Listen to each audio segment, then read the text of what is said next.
Today I'm going to be talking about various aspects of children involved in youth sports. I picked this topic because although I do coach here at Goucher, I also am heavily involved in a club field hockey program that has teams ages U10 up to U19, and I see a lot of this stuff in my daily life. Organized youth sports have become a mainstay in North America, attracting 44 million youngsters nationwide. The first youth football league was founded in 1929 in Philadelphia by Glenn Pop Warner, who was a legendary Temple football coach I'm sure you've heard of. The first Little League baseball organization was also founded in Pennsylvania in 1939, so just 10 years later. And today there are more than 200,000 Little League teams in the 50 states. Both of these organizations focused on teaching players the ideals of the game, fair play, teamwork, and aim to do so in a safe environment for the kids to learn in. So this was almost 100 years ago. These coaches founded these youth sport organizations with the same focus that we should all have with youth athletes today. Team sports have great advantages and benefits for children when they're done properly. One big benefit is that they can help encourage health and fitness in young athletes. Participating in sport promotes health and wellness not only through their childhood but also as a lifelong habit if they're involved with sports as a child and through their adolescence. Lifetime sports such as swimming and golf and tennis even are especially beneficial because kids can generally continue those through their adult life too. Children who participate in sport may also be aware of and exposed to healthy food choices and ways to properly take care of your body. So that might come from parents when they're young to help them, get ready for games or be prepared to play. It may come from their coaches or as they get a little bit older from their athletic trainers or nutritionists if they're playing in college. Participating in sports can also help build self-esteem and confidence, motivate children to excel academically, and can help build social skills. It can also teach them the benefits of goal setting and practice.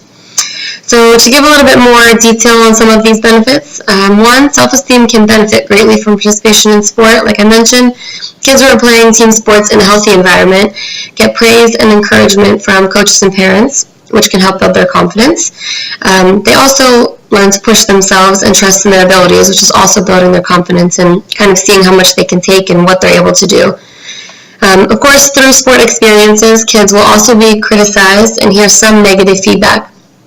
If the negative feedback is constructive criticism and delivered in a good way and meant to help the athlete improve, then young athletes can learn from this. They can learn to accept criticism, use it to their benefit, and build a strong mental resilience to negative feelings when hearing feedback, which is obviously going to be really useful for them off the field and throughout their life also.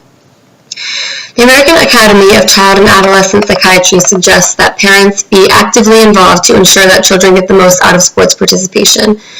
This can help ensure that kids are in a healthy environment and that they're sharing the experience with their parents while maybe getting some guidance from them as well. Some other benefits, teaching kids to have a team attitude through sport not only encourages sportsmanship but also cooperation off the field.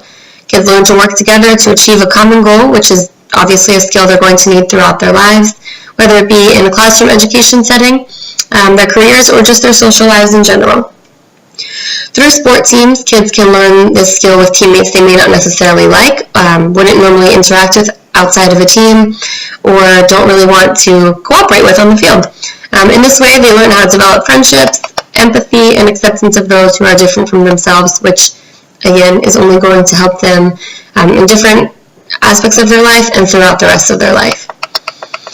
Youth sports can also foster respect in young athletes. They must learn to listen to their coaches and their peers, giving respect to the authority of their coaches and respect to their peers, no matter what their relationship is outside of the game or what their other peers' skill level is. This is definitely a great social skill to build as a young kid also. Their interaction with not only peers but also adults, such as coaches and officials, will help teach them communication skills, team building skills, and leadership skills, concepts that they will be able to hold on to for the rest of their lives. Time management is another key skill that can be acquired through sport. Kids have to balance homework, practice time, family time, social lives, and finding time to, of course, get enough rest. This obviously becomes more in their control as they get older, but it does start as a youth player with guidance from their parents. They're figuring out how to balance all of these things and succeed in all those different aspects of their lives. Another great benefit of sport for children is that it can be a great stress reliever, just as it can be for adults. Some kids struggle in school or have other anxieties about different parts of their lives, and sports can be a great way to loosen up and play out frustrations, given that the right environment is created by parents and coaches during the player's youth sport experience. So if you notice that all of these positive benefits are really centered around the environment being conducive to them getting these benefits. So playing with sports with friends at the end of the school day and having coaches that are also caring mentors and care about you off the field can be a really good way for kids to let out stress or let out any worry that they've acquired in their day. Being a youth athlete can also teach kids that things in life can be unfair. Oftentimes referees miss a big call, or their team loses a game despite working hard, listening to their coach, and doing everything they were told to do. These young athletes can learn to deal with disappointment, making them not only better and mentally tougher athletes, but also be more prepared for this type of feeling in their regular lives off the field. Some other benefits include reduced risk of obesity, improved sleep, a greater ability to physically relax, improved coordination and balance, healthy growth of bones, muscles, ligaments, and tendons, and increased cardiovascular health and fitness. All of these benefits, as I mentioned, are most likely to be present if the youth athlete's environment is a positive, healthy environment, where the coach and other adults involved who are conscious of the physical and emotional goals that youth sports should really be centered on, going back to those original sports leagues that I talked about starting in the 20s and 30s. But American sports culture has increasingly become a money-making business.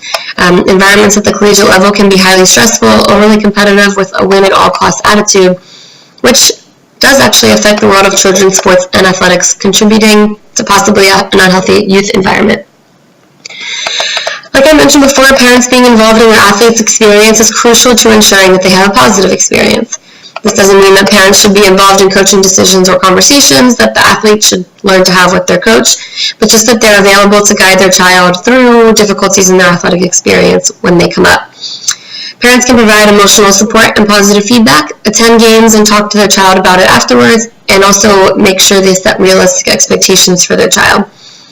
They can also learn about the sport and supporting their child's involvement, encourage their child to talk with them about their experiences with other teammates, coaches, or things they learned throughout playing and games and things like that. And they can also help teach their child to handle disappointments about losing by maybe praising their efforts to compete, improve their skills, and also model respectful spectator behavior.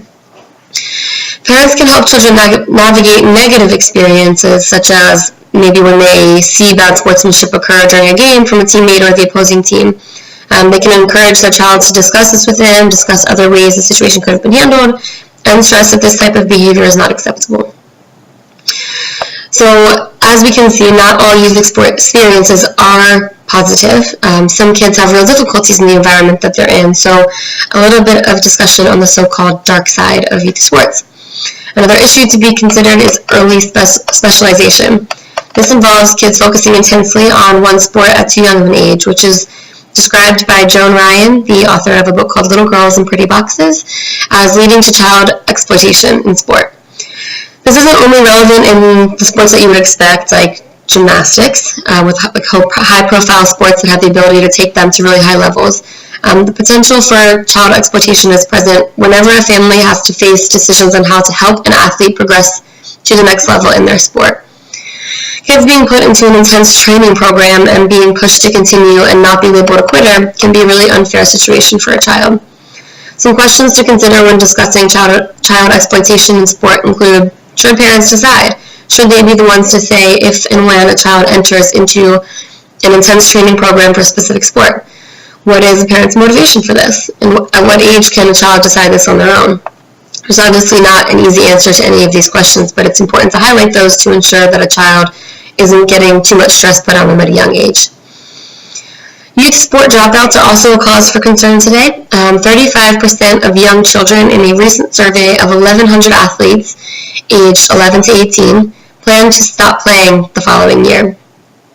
Nearly half of the parents of 415 athletes aged 6 to 10 surveyed reported that their child was not interested in playing sports anymore. In a survey of 5,800 children who had recently stopped playing any sports, the top 5 reasons that they gave were, I lost interest, I was not having fun, it took too much time, the coach was a poor teacher, and I was under too much pressure. When these same kids surveyed were asked what could change to help encourage them to get involved in sports again, some frequent responses included, if practices were more fun, if I could play more during games, or if coaches understood players better. All of these surveys and findings seem to point to the idea that some youth sport organizations these days fail to meet the needs of children. They're adult-centered rather than child-centered.